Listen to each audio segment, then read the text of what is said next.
শিক্ষার্থীবৃন্দ, আজকের ক্লাসের বিষয় হলো ট্রান্সলেশন। এটি মূলত প্রোটিন তৈরির এক জাদুকরী প্রক্রিয়া। সহজ ভাষায় সংজ্ঞাটি হলো এমআরএনএ থেকে রাইবোজোমের সহায়তায় পলিপেপটাইড চেইন বা প্রোটিন তৈরির প্রক্রিয়াকেই ট্রান্সলেশন বলে। আমরা জানি প্রোটিন হচ্ছে অসংখ্য অ্যামিনো অ্যাসিডের সমন্বয়ে গঠিত একটি বৃহৎ জৈব যৌগ। আর এই অ্যামিনো অ্যাসিডগুলো যে বন্ডের মাধ্যমে একে অপরের সাথে যুক্ত থাকে তাকে বলে পেপটাইড বন্ড। ট্রান্সলেশন প্রক্রিয়ার মাধ্যমে একটি একটি করে অ্যামিনো অ্যাসিড যুক্ত হয়ে পলিপেপটাইড চেইন অর্থাৎ প্রোটিন তৈরি হয়। এখন প্রশ্ন আসতে পারে যে এই ট্রান্সলেশন কোথায় ঘটে? উত্তর খুব সহজ, সাইটোপ্লাজমের সাইটোসলে অর্থাৎ কোষের তরল অংশে। ট্রান্সলেশন প্রক্রিয়াটিকে তিনটি ধাপে ভাগ করা হয়েছে। প্রথম ধাপকে বলা হয় ট্রান্সলেশনের সূচনা, দ্বিতীয়টিকে বলা হয় পলিপেপটাইড চেইনের বৃদ্ধি, আর তৃতীয়টি হচ্ছে সমাপ্তিকরণ। এখন জানা যাক এই ট্রান্সলেশনের শুরুটা কিভাবে হয়।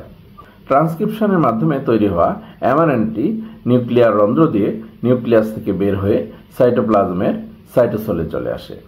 সাইটোসলে পৌঁছানোর সাথে সাথে রাইবোজোমের ছোট উপ-এককটি এমআরএনএ এর সাথে যুক্ত হয় এবং স্ট্র্যান্ডটির 5 প্রাইম প্রান্ত থেকে 3 প্রাইম প্রান্ত অভিমুখী হয়ে চলতে শুরু করে। এখানে জেনে রাখা দরকার, ট্রান্সলেশনের সূচনা ঘটার জন্য যে জেনেটিক কোডটি প্রয়োজন তা হলো AUG। এটিকে স্টার্ট কোডন বলে।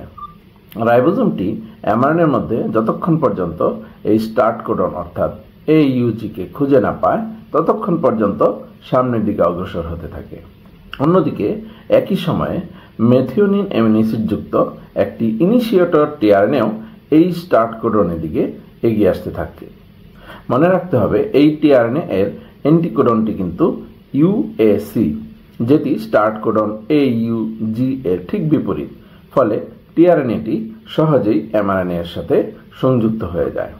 এ সময় রাইবোজোমের বড় উপ-এককটি এসে এদের সাথে সংযুক্ত হয়, ফলে পূর্ণাঙ্গ রাইবোজোম গঠিত হয়। এই পূর্ণাঙ্গ রাইবোজোমে 3টি সাইট পরিলক্ষিত হয়। এগুলো হলো A সাইট বা amino acid site, P site বা পেপটিডাইল সাইট এবং E সাইট বা এক্সিট সাইট। এরপরই শুরু হয় দ্বিতীয় ধাপ অর্থাৎ পলিপেপটাইড চেইনের বৃদ্ধি বা প্রোটিন সৃষ্টির ধাপ। এক্ষেত্রে রাইবোজোমের A সাইটটিতে ভিন্ন অ্যামিনো অ্যাসিড যুক্ত একটি টিআরএনএ এসে প্রবেশ করে এবং P সাইটে অবস্থিত টিআরএনএ এর অ্যামিনো অ্যাসিডটি নতুন আগত এই টিআরএনএ এর অ্যামিনো অ্যাসিডের সাথে পেপটাইড বন্ডের মাধ্যমে যুক্ত হয়। আর এ সময় রাইবোজোম এমআরএনএ এর 3 প্রাইম প্রান্তের দিকে অগ্রসর হতে শুরু করে। ফলে P সাইটের টিআরএনএটি রাইবোজোমের E সাইটে চলে আসে এবং A সাইটের টিআরএনএটি P সাইটে চলে আসে। তখন নতুন অ্যামিনো অ্যাসিড সহ অন্য একটি টিআরএনএ এসে রাইবোজোমের A সাইটে প্রবেশ করে এবং E সাইটের এই অ্যামিনো অ্যাসিডবিহীন টিআরএনএটি সাইটোসলে চলে যায়। এভাবে স্টপ কোডন না আসা পর্যন্ত প্রক্রিয়াটির পুনরাবৃত্তি ঘটতে থাকে এবং পলিপেপটাইড চেইনের বৃদ্ধি ঘটতে থাকে। এখন জানা যাক কিভাবে এই প্রক্রিয়াটির সমাপ্তি ঘটে। শিক্ষার্থীবৃন্দ, ট্রান্সলেশন শুরু হওয়ার জন্য স্টার্ট কোডন একটি হলেও বন্ধের জন্য কিন্তু 3টি স্টপ কোডন রয়েছে, যথা UAA, UAG এবং UGA। মূলত রাইবোজোমের A সাইটটি যখন এমআরএনএ এর স্টপ কোডনে পৌঁছে সাথে সাথে ট্রান্সলেশন সমাপ্তির প্রক্রিয়াটি শুরু হয়। তোমরা ভিডিওতে দেখতে পাচ্ছ রাইবোজোমের A সাইট UAG তে পৌঁছেছে।